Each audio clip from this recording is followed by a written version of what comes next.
Check 1 2. My phone still is doing that thing where it's not picking up the volume, so sorry for that. I think we should be good now. So welcome back to another update of Gunpowder and Freedom. I know I was kind of absent there for the last couple weeks, but as I'm sure a lot of you know, in Pennsylvania this was our deer rifle season. I'm not much of an archery hunter, never have. Maybe next year, we'll see. But I like rifle. I feel like I can get a very quick, clean kill with that. I do like animals, so I don't want to see them suffer, which is why I choose to only come out for rifle. Anyways, this rifle season was a little bit unsuccessful for me, at least, as far as harvesting a deer. It was successful in the sense of I got to come sit out in the woods and just kind of relax and clear my head and let go of a lot of stress that has been kind of accumulating. But you know, it was still nice to get out here. Thank you very much, Rachel, for supporting this little hobby of mine and not giving me any grief. I mean that in the very, very nicest way. My wife is extremely awesome when it comes to my off-work antics, whether it's hunting or golfing or, you know, just wanting to come up to the lead dump and alleviate some stress. She is very supportive in all of those, you know, aspects of my life. And I try to show her the same. So I don't mean that in any sort of negative way. She's not controlling. She's a delight and the love of my life. So thank you very much, Rachel. Anyways, you know, Josh and I last year put a lot of time and effort and resources into kind of monitoring this property, not just for trespassers, but for deer as well.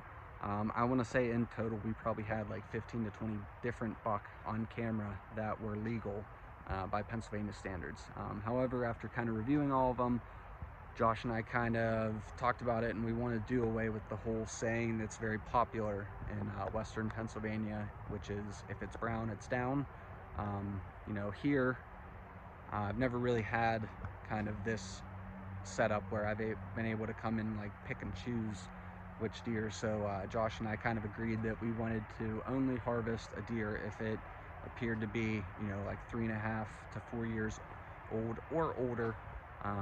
You know, the deer that we have had on camera have been really, really nice. For the most part, they've all had pretty nice size racks, pretty symmetrical, really, really good scoring racks. Josh got a really cool one in archery. Sorry, I'm on my phone and doesn't have a stabilization thing, and my arm's getting tired. But he got the one that we were calling Freddy, as in Freddy Krueger, and this deer had a lot of characteristic to him. He had a really, really nice one side, and I think that side had like 5 points on it, really nice thick tines. The other side, it was just kind of growing up all over the place, and it ended up actually being a 12 point. So Josh, congratulations again, buddy. I'm super happy that you were the one that got Freddy. You know, like that was an awesome phone call that I got from you. So congratulations again, man. I can't wait to see the next one that you bag here. I was after the one that we were calling Tex. I think there were like 4 in total that, you know, were like good for our standards. I was going for the one that we called Tex. Didn't see him. I have him on trail camera a couple times, but he didn't present himself. And those big buck, they are big for a reason. They find very, very thick brush, and they just kind of bed down and ride out the storm. So he's a smart one. So maybe we'll see him next year, unless somebody got him this year. But you know, I didn't really hear too much gunshots around me. You know, I heard a few, you know, sporadically throughout each day I was out, but nothing crazy. So, and nothing like super close. So I'm hoping he's still there. I did see a really, really nice 8 point on my walkout on opening day that I ended up passing on because, you know, I told myself I was going for Tex. That's what I had my sights on, and ended up not seeing him. So, you know, maybe next year. I don't need to get a deer, but if I did, it'd be cool. But either way, this was really nice to get out and relax. I was, however, walking up to my tree stand today after lunch, and I kicked up a buck, ran down into some thick brush, so I kind of chased after it to see if I could find it. wasn't able to see it. I did, however, stumble across a dead buck. I don't think this thing was shot. Like, the whole butt was gone. And it looked like pretty fresh too within like the last day. I didn't see any blood, and when I mean it was gone, it was gone. Where it was laying, there was a bunch of hair all over the place there, and like bits of bone. But I couldn't, and it was like in a spot where you really couldn't see it unless you were almost right on top of it. So I was searching around for a little bit, and the antlers were gone. So at first I thought somebody shot it, broke the antlers off, and just left it, and I got pretty upset about that. But I found an antler laying right next to it, right here.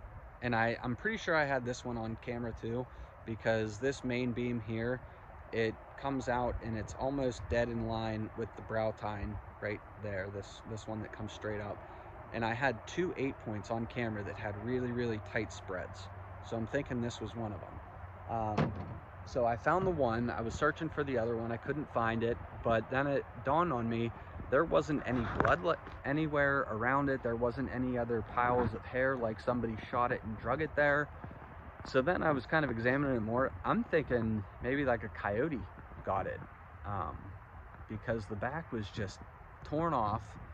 And yeah, it was the weirdest thing, and I'm not going to show it. It was pretty graphic. Plus I'm on my phone, so I can't really edit. But you know, so I did get a nice souvenir. Unfortunately, a younger deer did have to pay the price for that. That's nature, though. If it was a coyote, that's nature. So that's what I'm hoping for, because if somebody just shot a deer and left it, I would be pretty upset. I do have some awesome neighbors here. Sam pretty much contacts me anytime he sees somebody on my property that's not my truck, which is awesome. Thanks, man. I appreciate you looking out for me. Eric, right down the street, he does the same thing. You know, he's talking to me about hunting a lot, so he's a super cool dude to have. A couple properties down. So yeah, I don't think there's really any jerks around here that would do that. So let's cross our fingers and hope that was just a coyote and it was the circle of life. So anyways, since hunting season is now over, I will be getting back to the property work over here at the Freedom Compound. I have a lot more topsoil to strip. I have a lot more brush to clear. I have more topsoil to strip after that. We're getting the property surveyed for the subdivision for Josh and Jenny's. That's actually taking place on Monday. So those are all going to be filmed and documented. I'm really excited about the surveying because I've never seen that done. I've never been a part of it. So I'm very interested to see how this is going to go. I do know I have to find the 4 corners of the property. The 2 front ones aren't really that big of a deal. The 2 back ones are buried in some thick brush. And if I see Tex while I'm trying to find these property corners, that's gonna sting. But either way, so I do have a lot of videos in the works now that hunting season's over. I didn't want to disrupt not only mine and Josh's hunt, but I didn't want to disrupt either of my neighbors' hunts, because again, they are super cool neighbors to have. So I try to be respectful when I can. But you know, I do have work that needs done. The garage is going to be getting built here hopefully any week now. I'm still waiting to hear back from them. Josh and I are going to be putting in a food plot this winter. I have gun review videos, other shooting idea videos. I have a lot of ideas, so I want to thank you guys for all your support and sticking by me through this little sabbatical while I kind of took a little hunting vacation. So yeah, I'm excited to see kind of how the rest of this year pans out, and excited to bring you guys along for the ride as I trek through this home building, garage building, property development, firearms channel of mine. So yeah, thank you guys for tuning back in to another episode of Gunpowder and Freedom. If you liked what you saw, please click like and subscribe. And even if you didn't like this update, still hit that subscribe anyways, because odds are I'm probably going to put out something that you like. So if not, drop me a comment, let me know what you like, and we'll try to make a video of it. So yeah, I'm going to get loaded up here and get home and see Rachel and Eleanor, and enjoy the rest of my Saturday night. So let's go Pens, let's go Steelers. I have faith they can make the playoffs. Don't let me down, boys. I'll see you guys next time. Thanks.